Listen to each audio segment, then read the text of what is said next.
ಶ್ರೀ ಶಾರದಾ ದೇವಿ ಜೀವನಗಂಗಾ ಲೋಕದಾಚೆಯ ಬೆಳಕು ಮುಂದುವರಿದ ಭಾಗ. ಒಂದು ದಿನ ಸ್ವಾಮಿ ತನ್ಮಯಾನಂದರು ಕೋಯಾಲಾಪಾರದಿಂದ ಜಯರಾಮ್ ಬಾಟಿಗೆ ಹೊರಟಿದ್ದರು.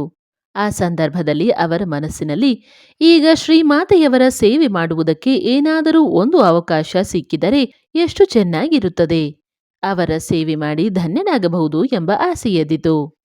ಇದನ್ನೇ ಭಾವಿಸುತ್ತಾ ಅವರು ಜಯರಾಮ್ ಬಾಟಿಗೆ ಬಂದರು. ಬಂದು ನೋಡಿದಾಗ ಶ್ರೀಮಾತೆಯವರು ಎಣ್ಣೆ ಸೀಸೆಯನ್ನು ಹತ್ತಿರ ಇಟ್ಟುಕೊಂಡು ಕಾಲು ಚಾಚಿ ಕುಳಿತಿದ್ದರು. ಸ್ವಾಮಿಗಳು ಅವರ ಪಾದಗಳಿಗೆ ನಮಸ್ಕಾರ ಮಾಡಿದವರೇ ಈ ಸಂದರ್ಭವನ್ನು ಉಪಯೋಗಿಸಿಕೊಂಡು ಅವರ ಕಾಲಿಗೆ ಎಣ್ಣೆ ಹಚ್ಚಿ ತಿಕ್ಕಲಾರಂಭಿಸಿದರು. ಶ್ರೀಮಾತೆಯವರು ಅವರಿಗೆ ತಮ್ಮ ಕಾಲುಗಳ ಬೇರೆ ಬೇರೆ ಭಾಗಗಳನ್ನು, ಗಂಟುಗಳನ್ನು, ಮಾಂಸಖಂಡಗಳನ್ನು, ಪಾದಗಳನ್ನು, ಬೆರಳುಗಳನ್ನು ಹೇಗೆ ತಿಕ್ಕಬೇಕು ಎನ್ನುವುದನ್ನು ತಿಳಿಸಿಕೊಟ್ಟರು.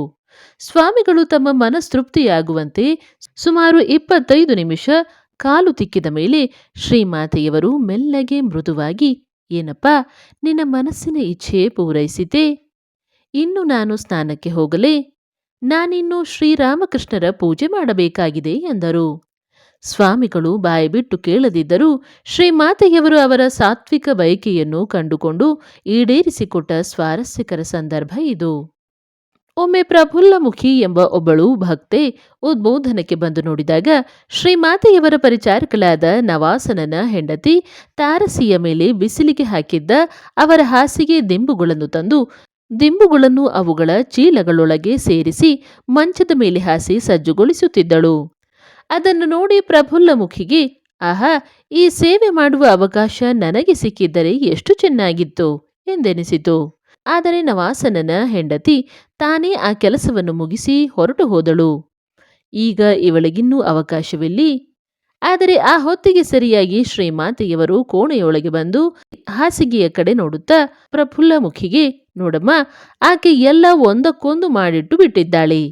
ಆ ದಿಂಬಿನ ಚೀಲ ಇದಕ್ಕೆ, ಈ ಚೀಲ ಅದಕ್ಕೆ, ಎಲ್ಲ ಅಸ್ತವ್ಯಸ್ತ. ನೀನು ಸ್ವಲ್ಪ ಇವುಗಳನ್ನೆಲ್ಲ ಸರಿಯಾಗಿ ಹಾಕಿ ಹಾಸಿಗೆಯನ್ನು ಸರಿ ಮಾಡಿಕೊಡುತ್ತೀಯಾ ಎಂದು ಹೇಳಿದರು. ಅದನ್ನು ಕೇಳಿ ಅವಳಿಗಾದ ಸಂತಸ ಅಷ್ಟಿಷ್ಟಲ್ಲ. ಹೀಗೆ ಅನಿರೀಕ್ಷಿತ ರೀತಿಯಲ್ಲಿ ಅವಳ ಬಯಕೆ ಈಡೇರುವ ಅವಕಾಶ ಲಭಿಸಿತು. ಶ್ರಾವಣ ಮಾಸದ ಒಂದು ದಿನ ನೆರೆ ಗ್ರಾಮವಾದ ಹಲದಿಪುಕ್ಕುರದಿಂದ ಜಯರಾಮ್ ಬಾಟಿಯ ಮನೆಗೆ ಗೋಧಿ, ಅಕ್ಕಿ, ತರಕಾರಿ, ದಿನಸಿ, ಸೀಮೆ ಎಣ್ಣೆ ಇವನ್ನೆಲ್ಲ ತರಬೇಕಾಗಿತ್ತು. ಶ್ರೀಮಾತೆಯವರ ಆಜ್ಞಾನುಸಾರ ಸ್ವಾಮಿ ಮಹದೇವಾನಂದರು ಆ ಕೆಲಸಕ್ಕೆ ಹೊರಟರು. ಸಾಮಾನುಗಳನ್ನೆಲ್ಲ ಕೊಂಡುಕೊಂಡರು. ಆಮೇಲೆ ನೋಡಿದರೆ ಅವುಗಳ ಒಟ್ಟು ತೂಕ 35 ಕೆಜಿಗಿಂತ ಹೆಚ್ಚಾಗಿ ಬಿಟ್ಟಿತು. ಈಗ ಅವನ್ನೆಲ್ಲ 4-6 ಮೈಲಿ ದೂರಕ್ಕೆ ಹೊತ್ತು ಸಾಗಿಸಬೇಕಾಗಿದೆ. ಆದರೆ ಯಾರಿಗೆ ತಾನೇ ಅಷ್ಟೊಂದು ಭಾರ ಹೊತ್ತು ನಡೆದು ಅಭ್ಯಾಸವಿರುತ್ತದೆ? ಮಹದೇವಾನಂದರು ಚಿಂತೆಗೆ ಸಿಲುಕಿದರು. ಹೋಗಲಿ, ಒಬ್ಬ ಕೂಲಿಯವನನ್ನು ಗೊತ್ತು ಮಾಡಿಕೊಳ್ಳೋಣ ಎಂದರೆ ಶ್ರೀಮಾತೆಯವರು ಆ ವಿಷಯವಾಗಿ ಏನೂ ಹೇಳಿರಲಿಲ್ಲ. ಒಟ್ಟಿನಲ್ಲಿ ಒಂದು ಕಡೆಯಿಂದ ವಿಧೇಯತೆಯ ಪ್ರಶ್ನೆ, ಇನ್ನೊಂದು ಕಡೆಯಿಂದ ಖರ್ಚಿನ ಪ್ರಶ್ನೆ. ಏನು ಮಾಡುವುದೀಗ? ಕೊನೆಗೆ ಸ್ವಾಮಿಗಳು ನಿರ್ಧಾರ ಮಾಡಿದರು, ಏನೇ ಆಗಲಿ ಇದು ಶ್ರೀಮಾತೆಯವರ ಕಾರ್ಯ, ಆದ್ದರಿಂದ ನಾನೇ ಹೊತ್ತುಕೊಂಡು ಹೋಗುತ್ತೇನೆ ಎಂದು. ಈ ರೀತಿ ಸ್ಥಿರ ಸಂಕಲ್ಪ ಮಾಡಿ ಮೂಟೆಯನ್ನು ತಲೆಯ ಮೇಲಿಟ್ಟುಕೊಂಡು ಹೊರಟೇ ಬಿಟ್ಟರು. ಅಭ್ಯಾಸವಿಲ್ಲ. ಮಳೆಯಿಂದ ದಾರಿ ಬೇರೆ ಕೆಸರಿನಿಂದ ಜಾರುತ್ತಿದೆ. ಕಾಲುಗಳು ಅದುರಿದವು. ಕಷ್ಟವಾಯಿತು. ಅದರಲ್ಲೂ ಸ್ವಲ್ಪ ದೂರವಂತೂ ದುರ್ಗಮವಾಗಿತ್ತು. ಆದರೂ ಸೋಲಲೇಬಾರದೆಂಬ ದೃಢ ಮನಸ್ಸಿನಿಂದ ಅಡೆತಡೆಗಳನ್ನೆಲ್ಲ ಕ್ರಮಿಸಿ ಮುನ್ನಡೆದರು. ಆಶ್ಚರ್ಯ! ಈಗ ಇದ್ದಕ್ಕಿದ್ದಂತೆ ಹೊರೆ ಹಗುರವಾಗಿ ಬಿಟ್ಟಂತೆನಿಸಿತು. ಭಾರದ ಅನುಭವವೇ ಇಲ್ಲ. ನಡಿಗೆ ಅತ್ಯಂತ ಸುಲಭವಾಗಿ ಬಿಟ್ಟಿತು. ಇದೇನಿದು?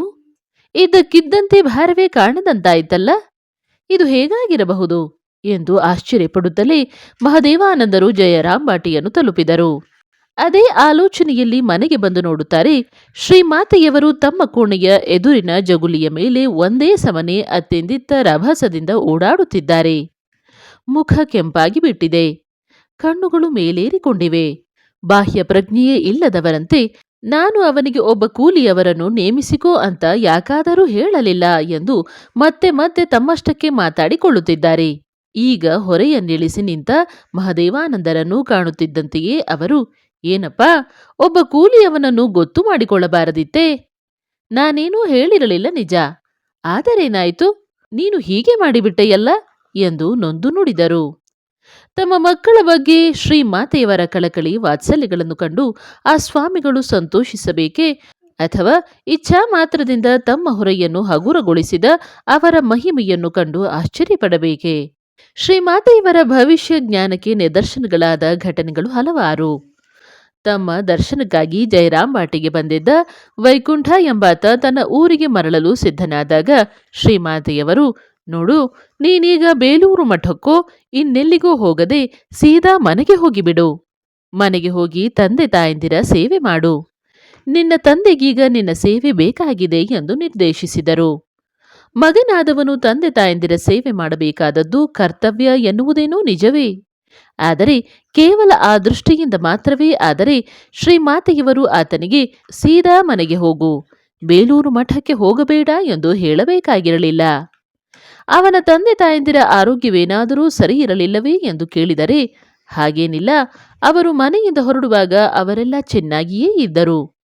ಇದನ್ನೆಲ್ಲ ಆಲೋಚಿಸಿ ವೈಕುಂಠ ಸ್ವಲ್ಪ ಆಶ್ಚರ್ಯದಿಂದಲೇ ಶ್ರೀಮಾತೆಯವರಿಂದ ಬೀಳ್ಕೊಂಡು ಹೊರಟ.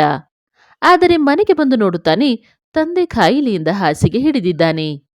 ಆಮೇಲೆ ಸುಮಾರು 1 ವಾರದಲ್ಲೇ ಆತ ಕೊನೆಯುಸಿರೆಳೆದ.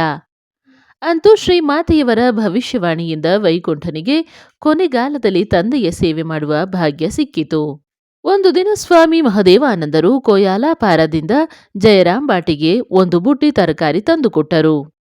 ಬಳಿಕ ಶ್ರೀಮಾತೆಯವರು ನೀಡಿದ ಉಪಹಾರವನ್ನು ಮುಗಿಸಿಕೊಂಡು ವಾಪಸ್ಸು ಹೊರಟರು. ಆದರೆ ಶ್ರೀಮಾತೆಯವರು, ಈಗಲೇ ಹೊರಡಬೇಡ, ಮಳೆ ಬರುತ್ತದೆ ಎಂದರು. ಅದಕ್ಕೆ ಅವರು ಕಿವಿಗೊಡದೆ ಹೊರಟು ನಿಂತಾಗ ಶ್ರೀಮಾತೆಯವರು, ನೋಡು, ಹೇಗೆ ಮೋಡ ಕವಿದಿದೆ ಎನ್ನುತ್ತಾ ಹೊರಗೆ ಬಂದು ನೋಡುತ್ತಾರೆ. ಆಕಾಶದಲ್ಲಿ ಒಂದು ತುಣುಕು ಮೋಡವಾದರೂ ಇರಬೇಕಲ್ಲ. ಸರಿ, ಇನ್ನೇನು? ಸ್ವಾಮಿಗಳು ಮತ್ತೇನೂ ಆಲೋಚಿಸದೆ ಶ್ರೀಮಾತೆಯವರಿಗೆ ಪ್ರಣಾಮ ಮಾಡಿ ನಗುತ್ತಾ ಹೊರಟೇ ಬಿಟ್ಟರು. ಆ ಮೋದರ ನದಿ ದಾಟಿ ಆ ಕಡೆ ದೇಸ್ರಾ ಗ್ರಾಮದ ಬಯಲು ಪ್ರದೇಶದಲ್ಲಿ ನಡೆಯುತ್ತಿದ್ದಾರೆ. ಎಲ್ಲಿಂದಲೂ ಆಕಾಶದ ತುಂಬ ಮೋಡ ಕವಿಯಿತು. ಜಡಿ ಮಳೆ ಶುರುವಾಗಿಯೇ ಬಿಟ್ಟಿತು. ಎಲ್ಲಾದರೂ ಆಶ್ರಯ ಪಡೆಯೋಣ ಎಂದರೆ ವಿಶಾಲವಾದ ಮೈದಾನ. ಬೇರೆ ಉಪಾಯಗಾಣದೆ ಓಡಿ ಓಡಿ ಕಡೆಗೆ ಒಬ್ಬ ಮೇದರವನ ಗುಡಿಸಲಿನಲ್ಲಿ ಸೇರಿಕೊಂಡರು. ಮೈಯೆಲ್ಲ ಒದ್ದೆ ಎಂದು ಹೇಳಬೇಕಾಗಿಯೇ ಇಲ್ಲ. ಶ್ರೀಮಾತೆಯವರ ಭವಿಷ್ಯವಾಣಿಗೆ ನಕ್ಕಿದ್ದಕ್ಕೆ ಈಗ ಮಳೆಯಲ್ಲಿ ತೊಯ್ದು ಚಳಿಯಲ್ಲಿ ನಡುಗುವಂತಾಯಿತು. 1913ರಲ್ಲಿ ಶ್ರೀಮಾತೆಯವರು ಉದ್ಬೋಧನದಲ್ಲಿ ದುರ್ಗಾ ಪೂಜೆ ಮುಗಿಸಿಕೊಂಡು ಕಾಶಿಗೆ ಹೊರಡುವ ಸಲುವಾಗಿ ಸಾಮಾನುಗಳನ್ನೆಲ್ಲ ಸೇರಿಸಿ ಕಟ್ಟುತ್ತಿದ್ದರು. ಅವರು ಅವಸರದಲ್ಲಿದ್ದಾಗ ಅವರ ದರ್ಶನಕ್ಕಾಗಿ ಬಂದಿದ್ದ ಗಿರೀಶಚಂದ್ರ ಘೋಷನ ತಂಗಿ ಮನೆಗೆ ಹೊರಟವಳು ಅವರ ಬಳಿಗೆ ಬಂದು, ಸರಿ, ನಾನಿನ್ನು ಹೋಗಿ ಬರುತ್ತೇನಮ್ಮ ಎಂದಳು. ಯಾವಾಗಲೂ ಹೋಗಿ ಬಾ ಎನ್ನುವುದೇ ಶ್ರೀಮಾತೆಯವರ ಪದ್ಧತಿ. ಆದರೆ ಅಂದು ಮಾತ್ರ ಅನ್ಯಮನಸ್ಕರಾಗಿ ಸರಿಯಮ್ಮ ಹೋಗು ಎಂದು ಬಿಟ್ಟರು. ಆಕೆ ಹೊರಟು ಹೋದಳು. ಆದರೆ ಆಕೆ ಮೆಟ್ಟಿಲಿಳಿದು ಹೋಗುತ್ತಿರುವಾಗ ಶ್ರೀಮಾತೆ ಮೈ ತಿಳಿದು, ಹೋಗು ಅಂದು ಬಿಟ್ಟೆನಲ್ಲ, ಇದೇನು ಅಪಶಕುನ, ನಾನು ಯಾರಿಗೂ ಹಾಗೆ ಹೇಳುವುದಿಲ್ಲವಲ್ಲ ಎಂದುಕೊಳ್ಳುತ್ತಾ ಚಡಪಡಿಸಿದರು. ದುರದೃಷ್ಟಕ್ಕೆ ಅದೇ ದಿನ ರಾತ್ರಿ ಗಿರೀಶನ ತಂಗಿ ಇದ್ದಕ್ಕಿದ್ದಂತೆ ತೀರಿಕೊಂಡಳು. ಈ ವರ್ತಮಾನ ತಿಳಿದಾಗ ಶ್ರೀಮಾತೆಯವರು, ಯಾಕಾದರೂ ನನ್ನ ಬಾಯಿಯಿಂದ ಆ ಮಾತು ಹೊರಟಿತೋ ಎಂದು ತುಂಬಾ ಕೊರಗಿ ಕಣ್ಣೀರು ಹಾಕಿದರು. ಆದರೆ ಅವರು ಹಾಗೆ ಸರಿ ಹೋಗು ಎಂದು ಹೇಳಿದ್ದರಿಂದಲೇ ಅವರು ತೀರಿಕೊಂಡಳು ಎಂದು ನಾವು ಭಾವಿಸಬೇಕಾಗಿಲ್ಲ. ಬದಲಾಗಿ ಆಕೆ ಆ ರಾತ್ರಿಗೆ ಸಾಯಲಿದ್ದುದರ ಭವಿಷ್ಯ ಸೂಚಕವಾಗಿ ಅವರ ಬಾಯಿಯಿಂದ ಆ ಮಾತು ಹೊರಟಿತು ಅಷ್ಟೇ ಎಂದು ತಿಳಿಯಬೇಕು. ಹೇಮಚಂದ್ರ ದಾಸಗುಪ್ತ ಎಂಬ ಭಕ್ತನಿಗೆ ಶ್ರೀಮಾತೆಯವರು ಮಂತ್ರದೀಕ್ಷೆ ಕೊಟ್ಟು ಬೆರಳುಗಳ ಮೂಲಕ ಜಪ ಮಾಡುವ ವಿಧಾನವನ್ನು ಹೇಳಿಕೊಟ್ಟರು. ಆದರೆ ಎಷ್ಟು ಹೇಳಿದರೂ ಅದು ಅವನ ತಲೆಗೆ ಹೋಗಲಿಲ್ಲ. ಕೊನೆಗೆ ಶ್ರೀಮಾತೆಯವರು, ನೋಡು, ನೀನು ಅದನ್ನು ನಿನ್ನ ಸ್ನೇಹಿತ ಸುರೇಂದ್ರನಿಂದ ಕಲಿತುಕೋ ಎಂದು ಹೇಳಿದರು. ಆದರೆ ಈ ಹೇಮಚಂದ್ರ ಇರುವುದು ಚಿಟಗಾಂಗಿನಲ್ಲಾದರೆ ಸುರೇಂದ್ರನಿದ್ದದ್ದು ರಾಂಚಿಯಲ್ಲಿ. ಒಂದು ಉತ್ತರ ಧ್ರುವ, ಇನ್ನೊಂದು ದಕ್ಷಿಣ ಧ್ರುವ. ಹಾಗಿರುವಾಗ ಇವರಿಬ್ಬರು ಪರಸ್ಪರ ಸೇರುವ ಸಂಭವವೆಲ್ಲಿ? ಆದ್ದರಿಂದ ಹೇಮಚಂದ್ರ, ಅದು ಹೇಗಾದೀತಮ್ಮ ಎಂದು ಕೇಳಿದಾಗ ಶ್ರೀಮಾತೆಯವರು, ಹೇಗೋ ಆಗುತ್ತೆ ಎಂದು ಬಿಟ್ಟರು. ಸರಿ, ಇನ್ನು ಅವನು ನನಗೆ ಸಿಕ್ಕು ನಾನು ಕಲಿತ ಹಾಗೆಯೇ ಎನಿಸಿರಬೇಕು ಹೇಮಚಂದ್ರನಿಗೆ. ಆದರೆ ಶೀಘ್ರದಲ್ಲೇ ಆಶ್ಚರ್ಯಕರವಾಗಿ ಅವರಿಬ್ಬರಿಗೂ ಪರಸ್ಪರ ಭೇಟಿಯಾಯಿತು. ಹೇಗೆಂದರೆ ಈ ಹೇಮಚಂದ್ರ ತನ್ನ ಊರಿಗೆ ಹೋಗಲು ಸ್ಟೀಮರಿನಲ್ಲಿ ಪ್ರಯಾಣ ಮಾಡುತ್ತಿದ್ದ. ಆ ಸುರೇಂದ್ರ ಕೂಡ ಕಾರ್ಯಾರ್ಥವಾಗಿ ರಾಂಚಿಯಿಂದ ಢಾಕಾಗೆ ಹೊರಟಿದ್ದವನು ಅದೇ ಸ್ಟೀಮರ್ ಹತ್ತಿದ್ದ. ಹೀಗೆ ತೀರಾ ಅಸಂಭವನೀಯ ಎಂದು ಹೇಮಚಂದ್ರ ತಿಳಿದುಕೊಂಡದ್ದು ವಿಶಿಷ್ಟವಾದ ರೀತಿಯಲ್ಲಿ ಘಟಿಸಿತು. ಶ್ರೀಮಾತೆಯವರ ಮಾತು ನಿಜವಾಯಿತು. ಶ್ರೀರಾಮಕೃಷ್ಣರ ಅತ್ಯಂತ ಪ್ರೀತಿಪಾತ್ರ ಶಿಷ್ಯರಲ್ಲೊಬ್ಬನಾದ ಪೂರ್ಣಚಂದ್ರ ಘೋಷನ ವಿಷಯವನ್ನು ಆತನಿಗೆ ಒಮ್ಮೆ ಶ್ರೀಮಾತೆಯವರು ಉಪಚರಿಸಿ ಉಣಬಡಿಸಿದ್ದನ್ನು ಹಿಂದೆಯೇ ನೋಡಿದ್ದೇವೆ. ಇವನನ್ನು ಶ್ರೀರಾಮಕೃಷ್ಣರು ಈಶ್ವರ ಕೋಟಿಗೆ ಸೇರಿದವನೆಂದು ಪರಿಗಣಿಸಿದ್ದರು. ಈತನೂ ಕೂಡ ನರೇಂದ್ರಾದಿ ತರುಣ ಶಿಷ್ಯರಂತೆ ಸನ್ಯಾಸಿಯಾಗಬೇಕಿತ್ತು. ಆದರೆ ಇವನ ತಾಯಿ ತಂದೆಯರು ಅದಕ್ಕೆ ಅವಕಾಶವೇ ಆಗದಂತೆ ಮೊದಲೇ ಸಾಕಷ್ಟು ಬಂದೋಬಸ್ತು ಮಾಡಿಬಿಟ್ಟರು. ಅಲ್ಲದೆ ಅವನಿಗೆ ಮದುವೆಯನ್ನೂ ಮಾಡಿ ಗೃಹಸ್ಥನನ್ನಾಗಿಸಿ ಬಿಟ್ಟರು. ಮದುವೆಯಾದರೆ ಇವನು ಹೆಚ್ಚು ಕಾಲ ಬದುಕಲಾರ ಎಂದು ಶ್ರೀರಾಮಕೃಷ್ಣರು ತಮ್ಮ ಭಕ್ತರೆದುರು ಆಗಲೇ ಹೇಳಿದ್ದರು. ಅದನ್ನು ಆಗ ಯಾರಾದರೂ ನಂಬಿದ್ದರೋ ಇಲ್ಲವೋ, ಆದರೆ ಅದು ನಿಜವಾಗುವ ಕಾಲ ಬೇಗನೆ ಬಂದು ಬಿಟ್ಟಿತು. ಪೂರ್ಣಚಂದ್ರ ಯಾವುದೋ ಕಾಯಿಲೆಗೀಡಾಗಿ ಮಲಗಿದ. ಮಗನನ್ನು ಉಳಿಸಿಕೊಳ್ಳಲು ಬೇರೇನೂ ದಾರಿಗಾಣದೆ ಅವನ ತಾಯಿ ಶ್ರೀಮಾತೆಯವರ ಬಳಿಗೆ ಬಂದು ಕಾಡತೊಡಗಿದಳು. ಆದರೆ ಏನೇ ಆದರೂ ಅವನಿನ್ನು ಉಳಿಯಲಾರ ಎನ್ನುವುದು ಶ್ರೀಮಾತೆಯವರಿಗೆ ತಿಳಿದು ಹೋಗಿತ್ತು. ಒಂದು ದಿನ ಅವಳು ಬರುತ್ತಿರುವುದನ್ನು ದೂರದಿಂದಲೇ ಕಂಡು ಅವರು ಅಲ್ಲಿದ್ದ ಭಕ್ತರಿಗೆ ಹೇಳಿದರು, ಅಗೋ ನೋಡಿ, ಆಕೆ ಬರುತ್ತಿದ್ದಾಳೆ. ಪ್ರತಿದಿನವೂ ಬಂದು ಅಮ್ಮ ಆಶೀರ್ವದಿಸಿ ಪೂರ್ಣನಿಗೆ ವಾಸಿಯಾಗುವಂತೆ ಮಾಡಿ ಅಂತ ನನ್ನನ್ನು ಸುಮ್ಮನೆ ಕಾಡುತ್ತಾಳೆ.